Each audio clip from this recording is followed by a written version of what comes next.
Hi, Michael.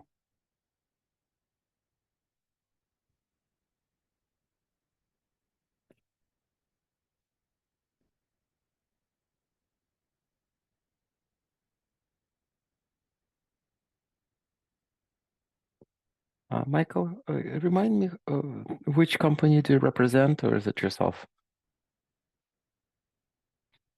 I can't hear you. Seem to be on mute, or yeah, your sound is not coming through.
Michael?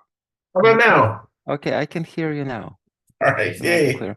I was asking you which company do you represent here, or if you are. Yeah, I'm an attorney in private practice in the San Francisco Bay Area. So Okay. I met some folks at the Confidential Compute Summit not too long ago and was really excited about what you guys are doing. So I was hoping to join in and see what I can Okay, help with. sounds good. And I see Hashem's note taker here. Is there a human behind it, or is it some sort of bot? I'm wondering. I'm just going to give it a couple of minutes because today is technically a holiday, so I do not know how many people are going to show up. But we're going to try and make as much progress as we can.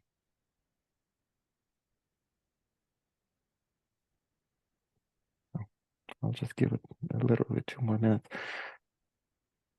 So just to give you context, Michael, since you're new, we are working on a set of pattern documents around confidential computing governance. It's probably going to be about a half dozen of these patterns, but we're starting with the one that's confidential payload governance. So basically everything involved in creating code in a way that can run securely inside a confidential computing environment. How do you develop it? How do you deploy it? Issues relevant to supply chain management, and eventually basically going into, what do you need to evidence? So like, what do you need to produce to satisfy an auditor that you are in fact doing the right thing? So that the patterns has like a certain pattern language to them. So they're well-defined sections, and up on the GRC Google Drive, there are some documents about the pattern language itself. And they have certain sections. So there is a context section that basically sets up, where you might see, find your like a situation you may find yourself in. Hi, Alex. Then there is a context section, and after that there is a problem section that broadly describes the problem space, and then there is the forces section, basically saying these are the things that make the problem more difficult to solve, and then there are solutions. And then we add, for purposes of these documents, we're going to have a personas section, effectively saying, this is how the different personas in the governance space are affected. In fact, I should probably pull up this document as well, because we'll be referencing it later. So this is it. The expectations of ecosystem participants. There's this matrix, well, this diagram. All right, let's get started. I know the attention is late, but Alec, thank you for taking, your holiday morning and joining us here. So, all right. We're just going to go scroll top to bottom and address issues as they come up. There is still an issue of referencing the documentation, and this is for Sal, and I'm going to just basically leave this comment until Sal addresses it.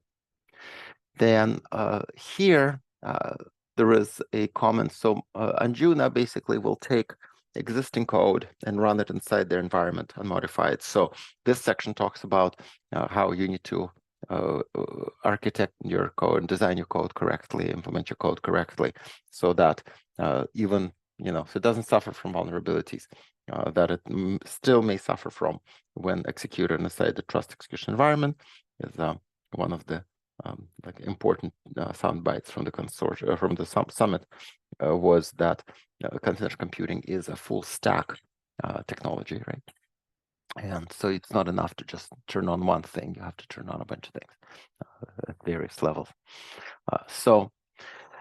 Let's see. So Anjuna needs to basically make a footnote saying that, yeah, it may be possible to run your code inside a some sort of a runtime, like Anjuna's runtime, that will make it secure, even if it wasn't necessarily written with trust execution environments in mind. But that's their comment to make, so leaving it open. The next one is from me, and this is Alec and Michael might want to your input. So we're putting we added unmanageably high TCB, but that we'll put it under secure code development. And I actually think it doesn't belong here. I think it goes more in terms of packaging, so integration, configuration, and deployment. So I made a comment here. It's really it probably should be moved under bullet 4. What do you think? Catching up, catching up. Give me a sec. So I'm talking specifically about this paragraph. Yep, I found myself there.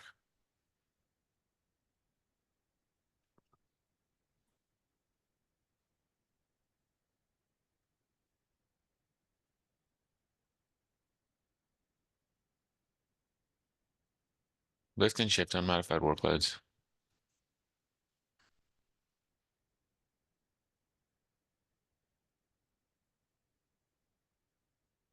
Okay, is this function of code development for packaging? Sorry, give me more context, Mark. I'm a little All bit right, lost so here. say I'm sitting in front of my Visual Studio and I'm writing a bunch of code. And Yep. then I take this code and I say, all right, let's run it inside a confidential VM. But that confidential VM just contains a bunch of other stuff. Yep. No, okay. The confidential VM contains a bunch of stuff. You mean like operating system, firmware? Like a bunch of things that are not actually necessary for the execution of my code. So I could package my code in a smaller confidential VM and have a reduced attack surface, but I've still developed the same code. So it's really a function of how I package my result to minimize the TCB. And I believe that is not a development function. Like as a developer, I may not necessarily be doing that. This is more my the process of deciding what it is that actually going to execute, which is more of an, like, we don't have packaging here, we have integration, configuration, and deployment, but like packaging is sort of part of that. Got it. Rather than unmanageably large TCB, maybe excessively large TCB. The what I'm trying to get my head wrapped around is take yourself up a level. Let's say I'm, software development director managing, I don't know, 10 managers, each having 10 developers. So I've got 100 developers and they're all writing an application that they know is going to be for confidential computing, right? And I'm not saying I know people like this, but maybe I do. How is that developer with 5 years of service, who's developing a confidential application, behaving differently than a developer who's writing an application that they hope is secure, but that isn't for a confidential computing environment? It's just going to be for, a regular web application. Right, right. So we already mentioned a couple of things here. So you need to make sure that you use a good source of randomness, and you need to make sure that you ensure that all your inputs and outputs are properly protected. Like at But the very least, you need to do that. I would say that that's true of any developer who's read the OWASP top 10. I Okay, so not necessarily. So for instance, if I have code that needs to be protected from its hosting environment, it introduces additional considerations. So for instance, I may actually need to shield some of the things I put inside logs, because logs go out there and who knows who reads them and what, access they have. And I may be able to glean too much information as a hosting environment from that kind of data exhaust. Or normally I might put my output unencrypted for local caching, but really under confidential computing I need to seal it to the platform. I totally agree with what you're saying. There's absolutely no disagreement here.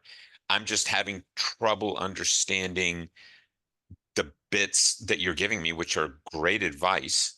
Which of those bits would be different in confidential computing? If I'm a web application developer and I'm writing a log, even a debug log, I don't want to, expose any secrets. I'm not going to expose credentials or keys or any kind of secrets, whether I'm writing a confidential one or not.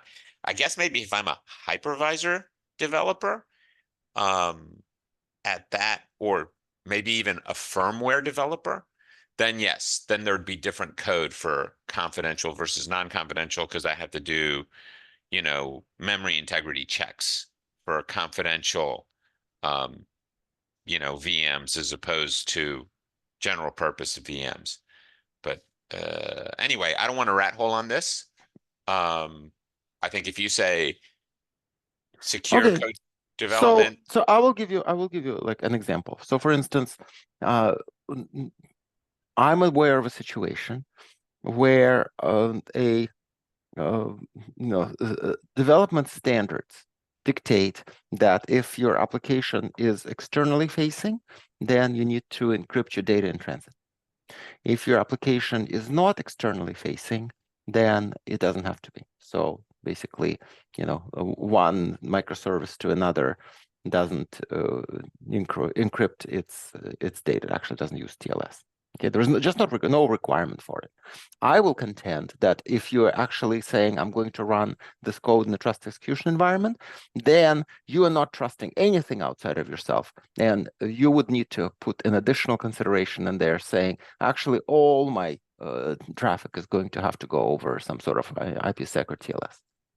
having recently endured the CSRB hearings where our fearless leader, Brad Smith, testified, I would say that any person who makes a distinction between internal networks and external networks is making an artificial and inappropriate distinction. All Under networks zero are trust, you're external absolutely networks. correct. I'm saying that if you're actually went through the trouble of saying I'm going to run something confidentially, then it is absolutely at this point incumbent upon you to consider your hosting environment as untrusted. Yep. Okay, cool. That's what I'm basically saying. Yeah, maybe the rest of the world will catch up eventually, and maybe like at some point in time, all computing will be confidential computing, and this will apply to everything. I think we're in agreement, so we're beating a dead horse here. My question really is, does this bullet depend on the development or does it depend on the packaging, like somewhere under bullet 4? I think it's under packaging. I agree. The application, Okay. Well, it could be both, right? If you've got, yeah, put it under packaging. You're right. All right. So that's because libraries are packaged not in the they're part of the operating system. They're not part of the application in most cases.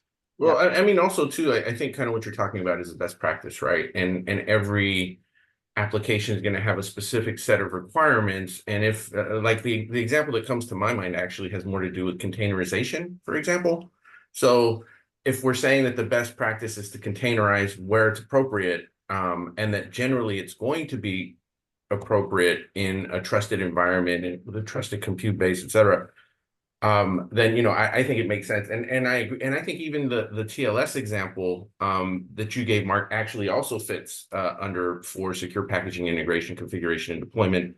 I guess in an ideal world, or maybe in a nirvana world, this might be transparent to a developer, although we know in real life, there's considerations that come up. So I agree. I think it's a good call out. And I think it also goes under bullet 4. Okay. Sounds good.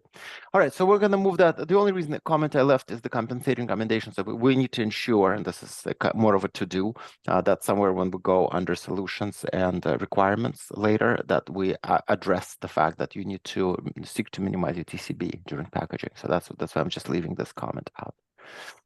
All right, so going to bullet 3, so that's the next comment that we haven't addressed yet. We talked about vulnerabilities in dependency. So this is by the way, we had secure code build and supply chain under the same bullet, but I split them out because they're actually unrelated to each other. So we really have 4 main areas of concern. This used to say 3, and this is because under solution we also have 4. So this 3, the supply chain, then my question is malicious compilers. So I could say, okay, I'm making sure that all the libraries I'm pulling in are sanitized and all the, it's open source I pull in, etc. So that's my dependency checks.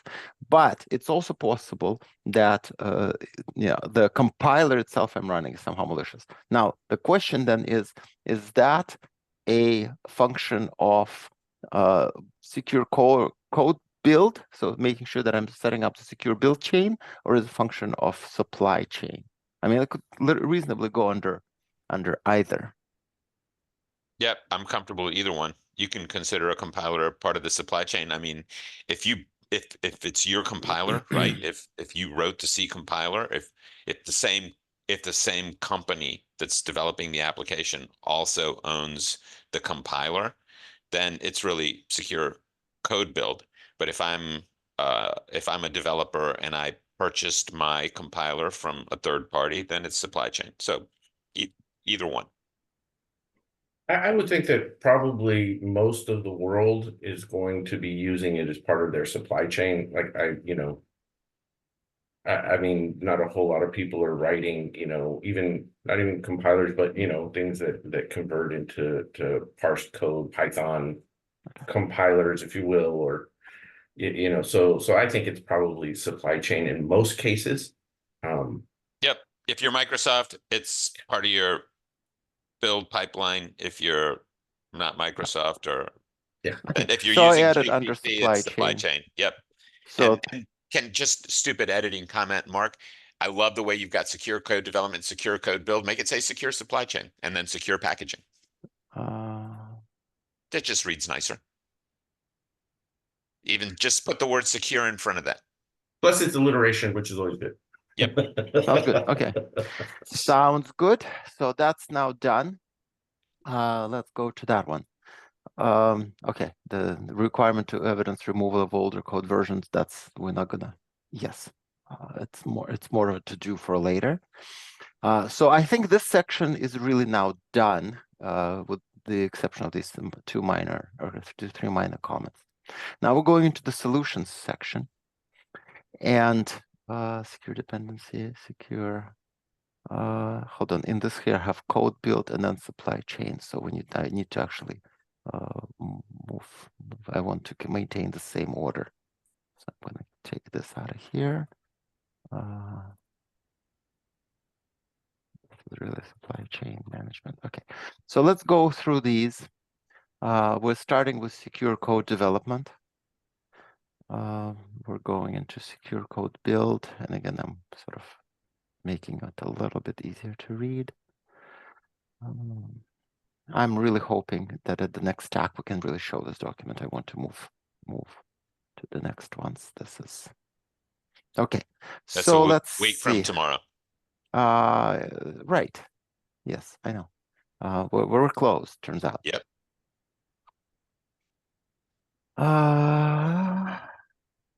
Okay, so that's a to-do to check for that. I will do that last. Okay, so let's just go through some of the edits I made offline. So we're talking about all output for data leaks. So we must ensure that generated logs and metrics do not leak information that cannot be exposed to unauthorized parties. And then I added all cache data is sealed to the platform. So if you're doing anything in terms of caching, so you can like survive a reboot or you're storing any data, you need to make sure that that's properly sealed to the platform and not just written in the clear. So I just seek permission to go and accept that recommendation.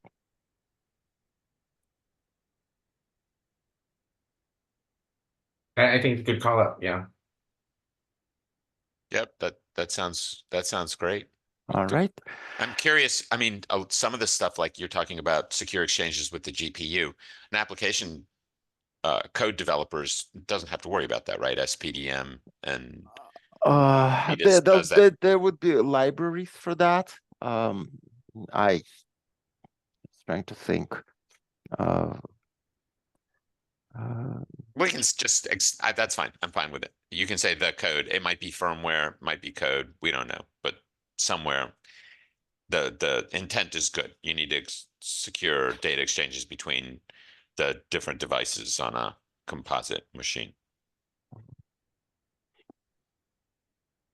I'm sensitive about that because we're thinking about new devices that extend the T's these days a lot.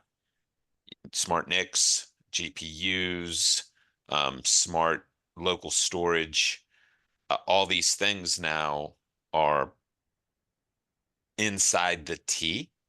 yeah, Whereas, and so we need to be thinking about that. Before, the T was all within a single silicon chip, and yeah. now it's spread all over the place.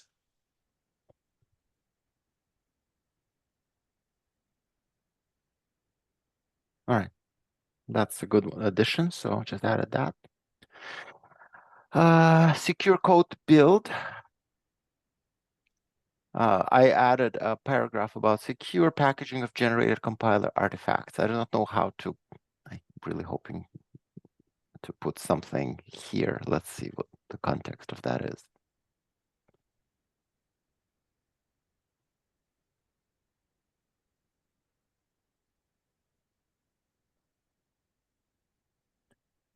Or should we? You know, in theory, anyway, that may also be a supply chain thing, like similar to the last question. I'm thinking specifically like and maybe I'm showing my age here, but like an artifactory or something that's Yeah. part of your build pipeline where your compiled artifacts get stored in a tagged Yeah, secure I have way. a contrarian view on this one actually. Okay.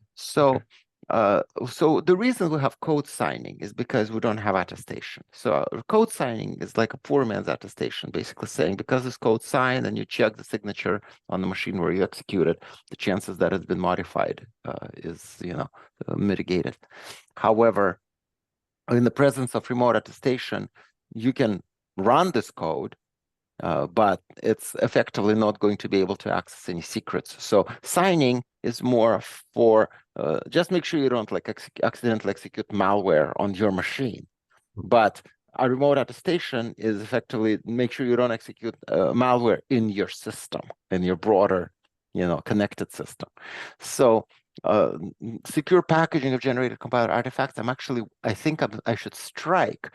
And the reason for that as I said, is this realization that, yeah, I mean, as part of existing build practices that we're not addressing here, we're not saying, we're not talking about stuff you already have to do. Yeah, okay, you need to sign all your outputs, etc. But the fact is that really what you care about is that you update your AVS policies with whatever it is you're deploying, and that's part of that should be mentioned, but it has nothing to do with the secure packaging. So again, my instinct is to get rid of this.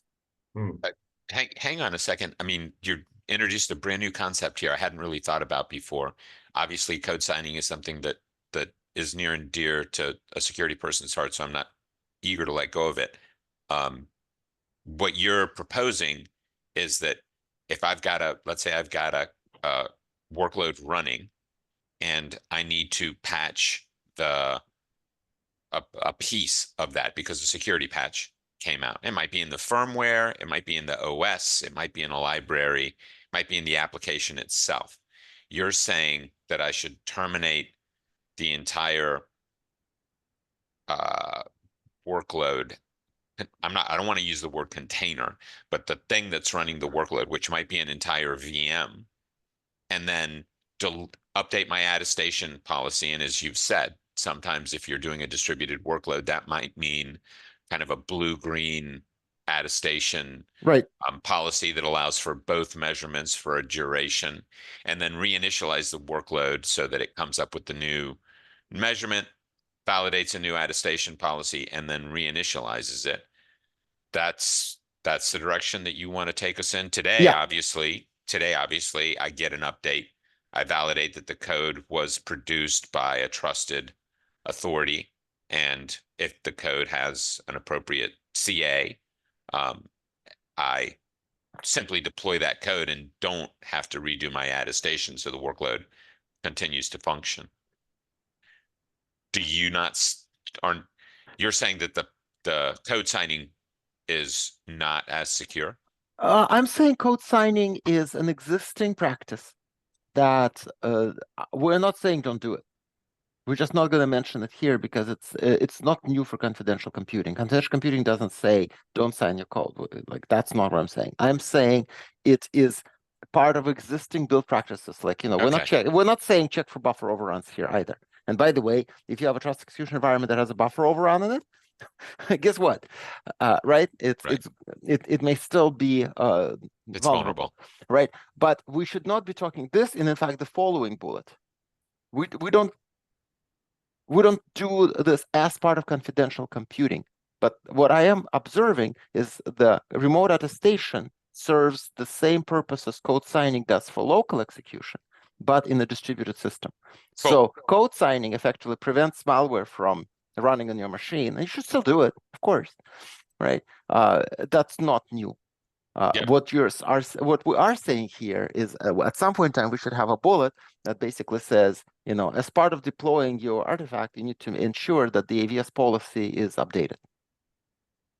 So I want to strike this text from here because it's noise. Yep. How's agreed? Now help me understand how secure compiler settings are different for confidential computing. So secure compiler settings are not new. So I'm considering what you're saying here.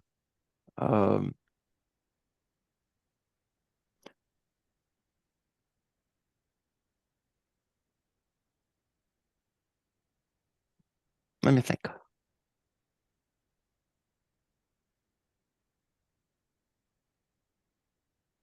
You're the one that changed my thinking, Mark. Blame yourself. Well, no, I mean, it's fair. It's fair. So I guess this is what I would surmise might be different here. When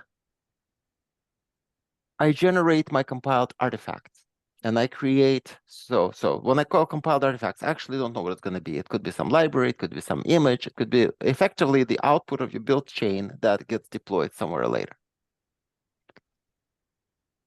We might want to introduce evidence in that compiled artifact, not just about the fact that, expect these measurements, or this is now blessed by us because we signed it, but something along the lines of, and here is some attestable information about the build chain that generated these.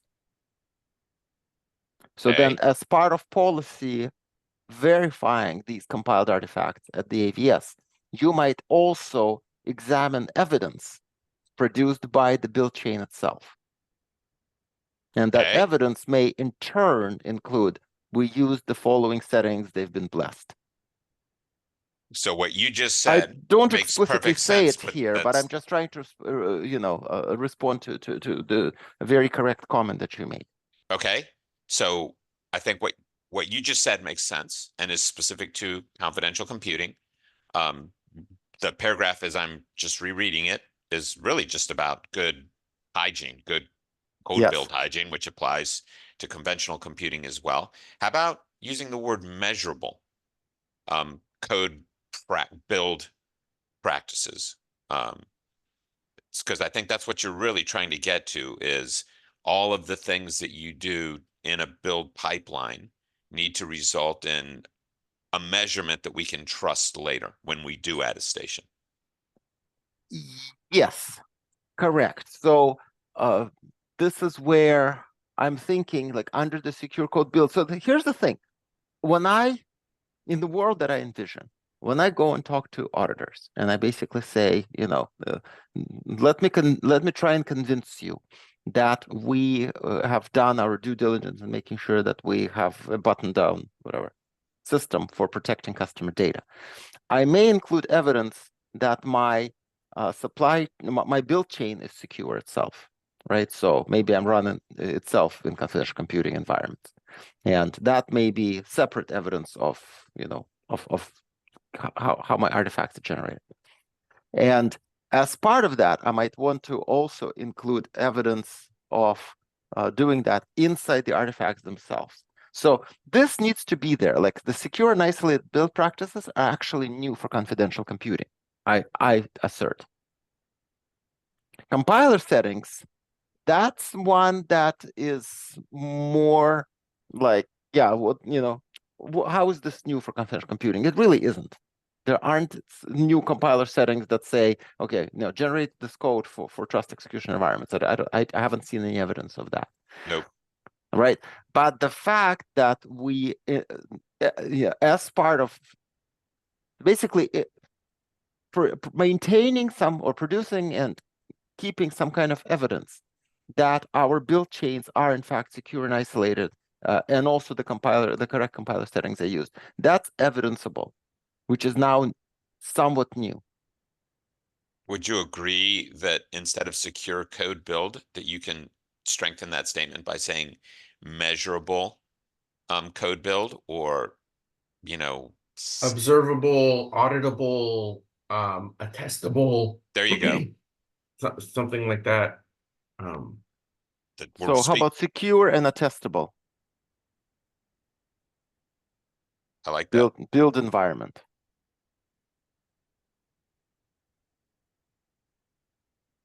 I think that's better than what was there before, and speaks more specifically to the points that you're raising, and makes it so that it's specific to confidential computing as opposed to conventional computing.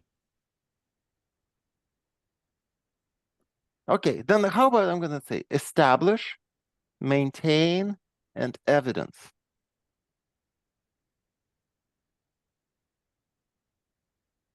And that effectively covers the fact that evidence will be produced here. I think evidence is a noun, so maybe say establish, maintain. I'm polluted by my employer because actually we use it as a verb. Produce evidence. We also use another word called agree, so we can agree in a way that's never used in the English language. So we consistently agreed process. How about establish, maintain, and produce evidence of integrity and authenticity?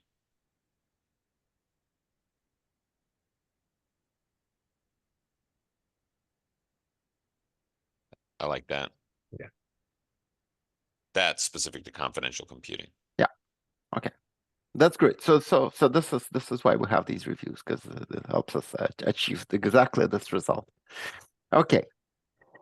So this is all good. How are we doing on time? We still have about a half hour left. So.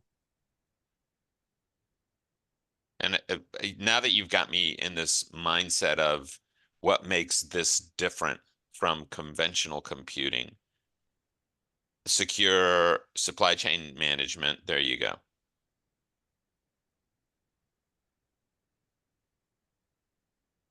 You can even say attested.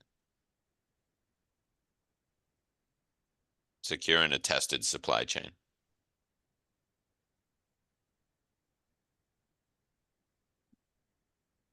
Okay. Should we say anything about evidence here in this bullet?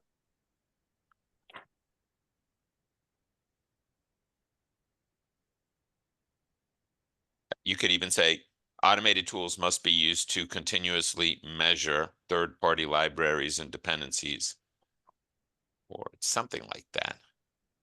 For known vulnerabilities, maybe it's the same thing. Sure. See, I mean, when I read the paragraph, to me, that just sounds like good build hygiene. Mm-hmm. Yes. What's different in the world of confidential computing is that, and this is, this is something that we aspire to. This is aspirational, but at Yeah. some point we want measurements of the build environment that delivered these dependencies. I don't know how that's going to work, right? We're talking about that these days, but that's kind of what you're getting to in a tested supply chain. Yes, that is what I'm hoping to get, that we maintain evidence of what your supply chain has given you, so that you can. So this is like, this ultimately goes into, if my bill chain maintains my supply chain inside a bill of materials of some sort, and then this bill of materials can be considered by attestation as part of verification. I like it. I mean, what we're using today's version numbers. In the Yeah. future, we'll have something that's a little bit more Include fine-grained than bill of materials as part of generated compiler artifacts, something like this, that can be checked by the AVS post deployment.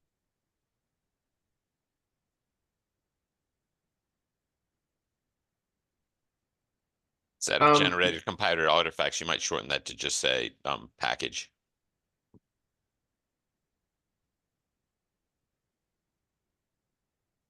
And instead of check, maybe validated.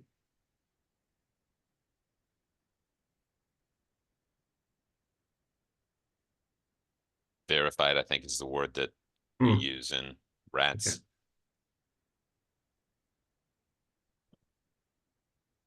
That's a good call out, Michael. Okay, cool. I like that better. All right. So materials. Okay. Secure integration, configuration, deployment. We're supposed to. Okay. I need their input on this, because we wanted to discuss this, but this was like 2 weeks ago, and we haven't gotten back to that. Okay, so this is for Anjuna folks. I'm just gonna leave this for them, because they're not on the call. Now, this is the most important bit that I wanted to talk about today. So we did the first pass of trying to figure out who is doing what. And this wasn't here. Actually, running ahead, I think I just want to remove all of this stuff, because I did something else. In here, I added a table that I would like to discuss with you now. It's not fully complete, but these numbers refer to expectations of ecosystem participants, the same numbers as you see over here. So maybe I can even do this. I can put this on one side of my screen and put this on the other side of my screen. Can you still see it? Yes. Okay, good. So there we go. Okay, so now we have these two.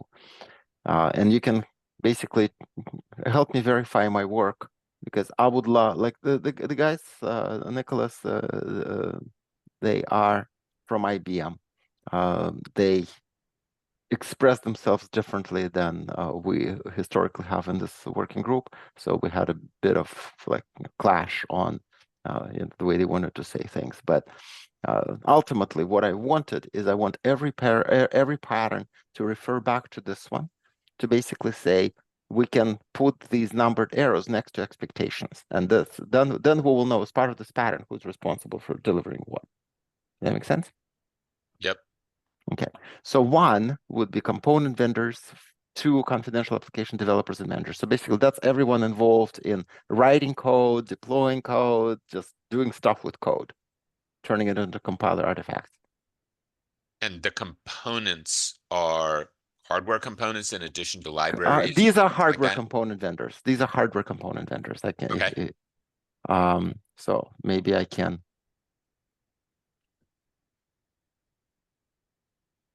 can do that. Okay. Okay. So hardware vendors must supply accurate and up-to-date component-specific guidance for secure software development. Like use this RNG, or use these protections against side channel attacks, or whatever it may be. Right. Right. So that's really it. That's the responsibility. 2 through 6, this is hardware vendors' responsibility to everybody else, to auditors, to AVS providers, to data owners, and the hardware to code developers. I basically said not applicable, but please vet my thinking here before we move on. What about like when the hardware vendors provide firmware patches to the computing hardware owners and managers? Like that happens, I every think that's 6 months. more something that we expect them to deliver to AVS providers, and then so it's basically through between this and that. Like we can't say Well, there is a direct responsibility. let me give you some update. So just what happens on a monthly basis. The hardware vendors supply new firmware and new SVNs that map to new attestation certificates. Yeah. So the hardware vendors have to deploy the firmware, and it has to be deployed before the attestation certificate updates that requires the new SVN, or anybody who's using remote attestation back Yeah. to the Yeah. hardware vendor will be broken, right? Their Okay. firmware shows is out of date. So that's a expectation, right? It is. It's just here we're talking about payload governance specifically. Payload. So when we talk about, for instance, this is how you update devices in your data center. It's going to be different expectations for that process. Here we're talking specifically what is required for me to govern a payload. And in governing a payload, making sure that it's properly developed, has proper supply chain, gets executed correctly. I do not know if there is anything along line 4 or 3. There will be other patterns, hopefully, in which there will be expectations along those arrows, if that makes sense. Gotcha. I hadn't thought about 4, but I'm thinking the attestation verification service providers, they have to do work. But there is AVS governance pattern. How do you Okay. govern AVS? And that can go in there. Okay, gotcha. Okay. Okay. And then for payload, okay, I see what you're saying. So the division line of responsibility, this is just for application developers, and you're right. I'm trying to think through who's the relying party. These guys, the application, the payload governance folks, are they the relying party of the attestation verification service?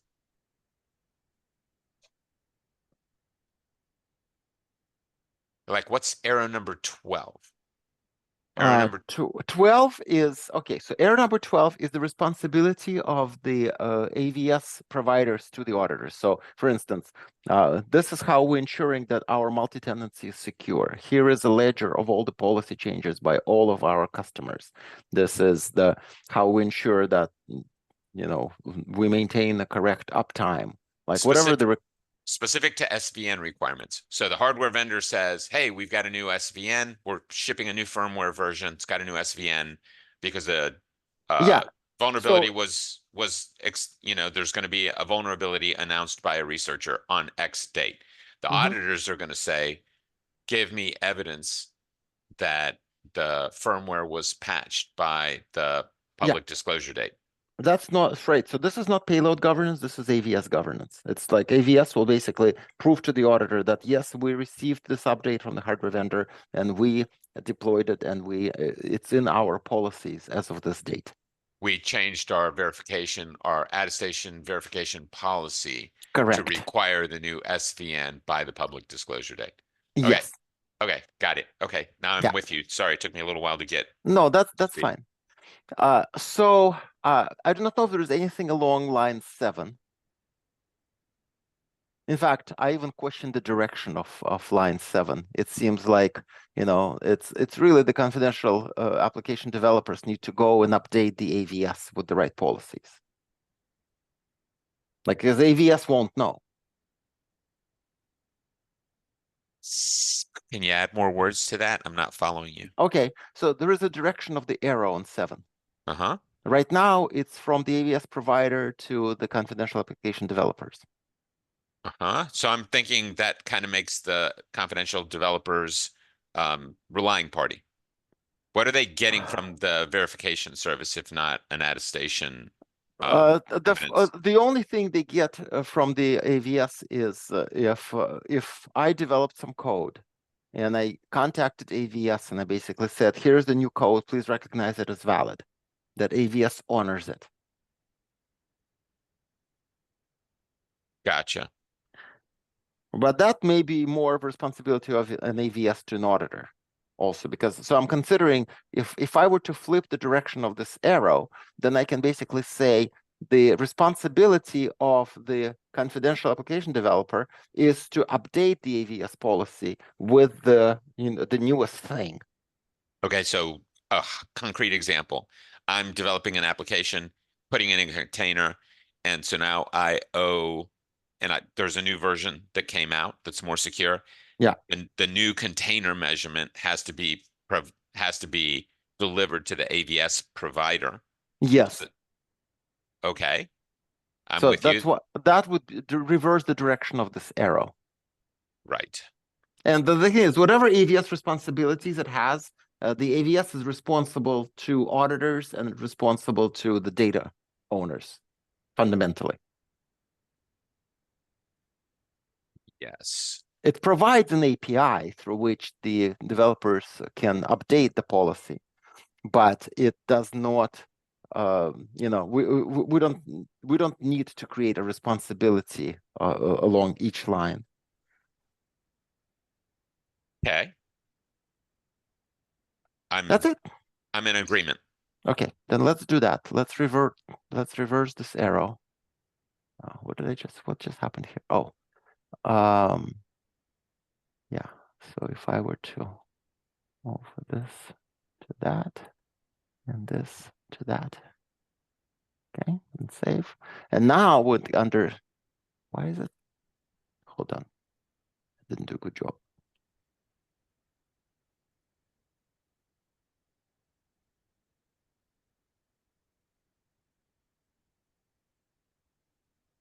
Oh, I see what's going on. It's not. It wants me to connect to. I need to move this number. Rather I need than to move. I need to move this whole.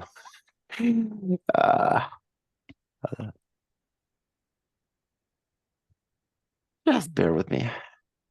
I always dislike the fact that these calls are being recorded, so all this minutia is being stored in the cloud somewhere of me struggling with the UI.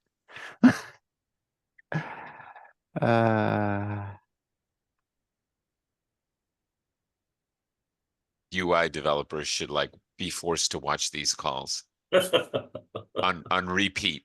Okay, hold on. I need to zoom this entire window.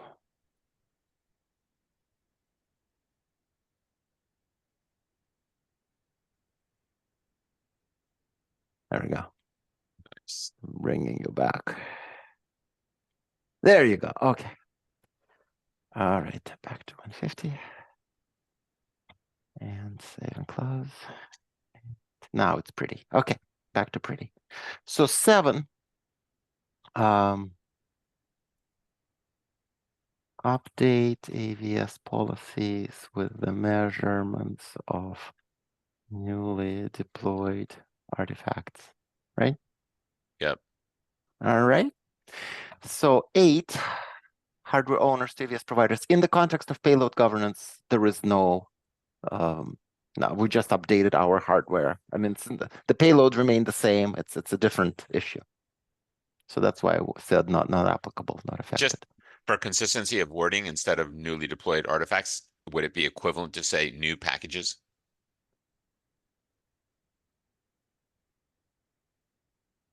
Yeah. Or newly Yes. delivered packages, right? Well, we use deployment everywhere else. We don't use delivery. Okay, got it. Okay, so now let's cover the simple ones, the 10, 12, and 13. Just want to make sure that they're still not out because there is going to be some contention between 9 and 14 that I want to get through. So 10 is hardware owners to auditors, so there is no change for payload governance, right? And 12 is AVS providers to auditors. Maybe evidence of uh, deployed packages being recognized.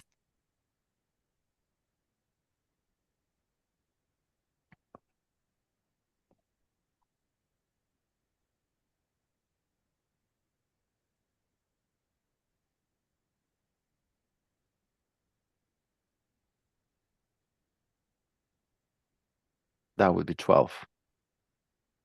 Yep, 13, that hardware owners to data owners, that's not payload governance.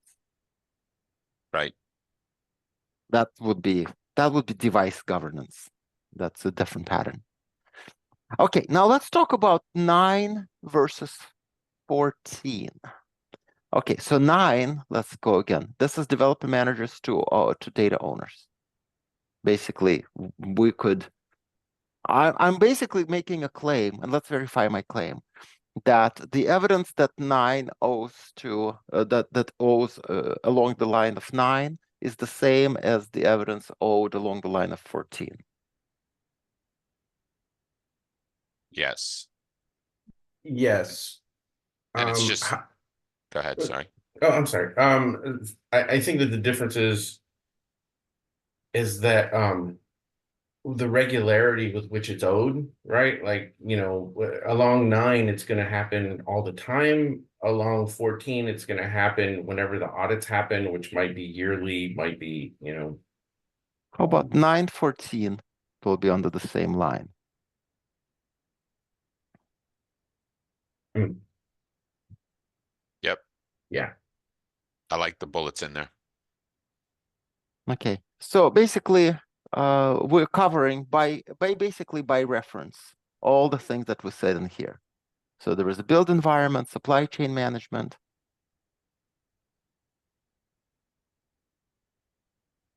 Yep. And this is not just supply chain, it's just all of dependency management.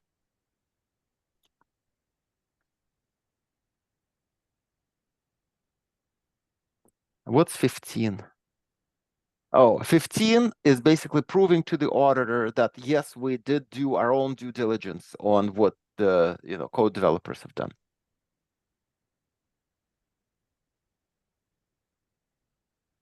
That makes sense.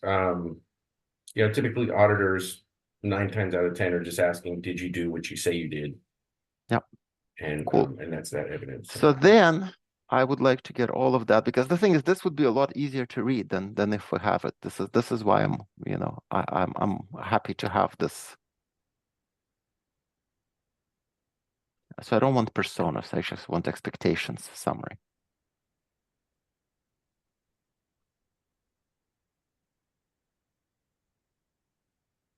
Instead of saying in 2 to 6, just for my own completeness, NA and then open prehen, scoped to, um,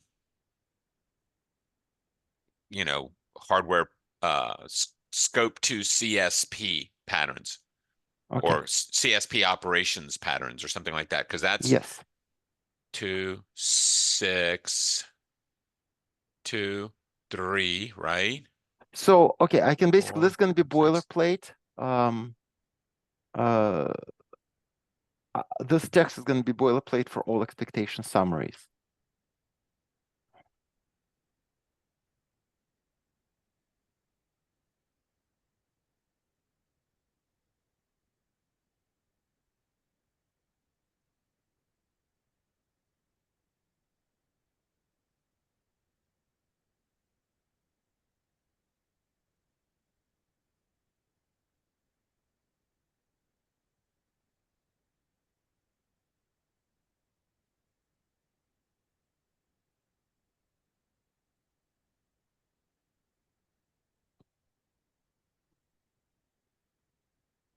Makes sense.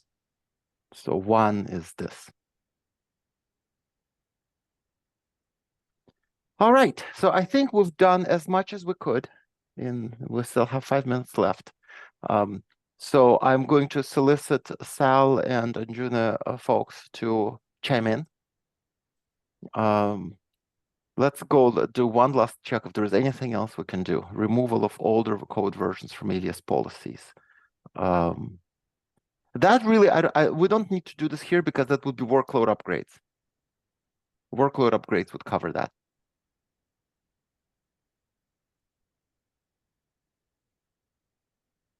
I can put a footnote on that. Where's the footnote? Insert footnote.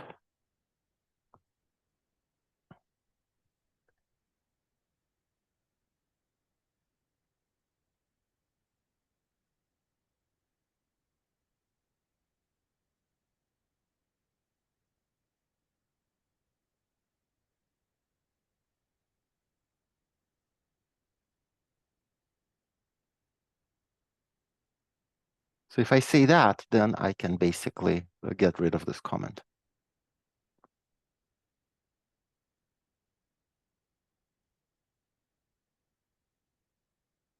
Do you see what I've done here? Mhm. Yep. Okay. Compensating recommendation for large TCB. So we talked about packaging. Let's see here real quick. Rooster cryptography, hygiene, cryptography keys, and security, AVS hygiene.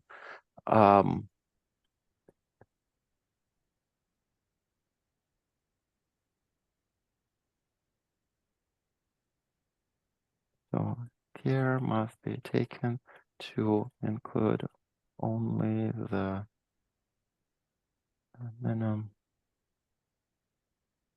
amount of code in each T that is necessary for execute for functionality encapsulated by that T.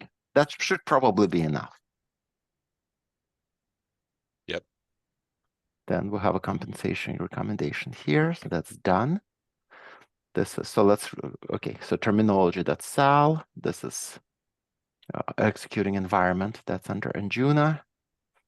This is just a reminder, what. This is gonna have to. Maybe we should just remove this. This seems like a bogus footnote.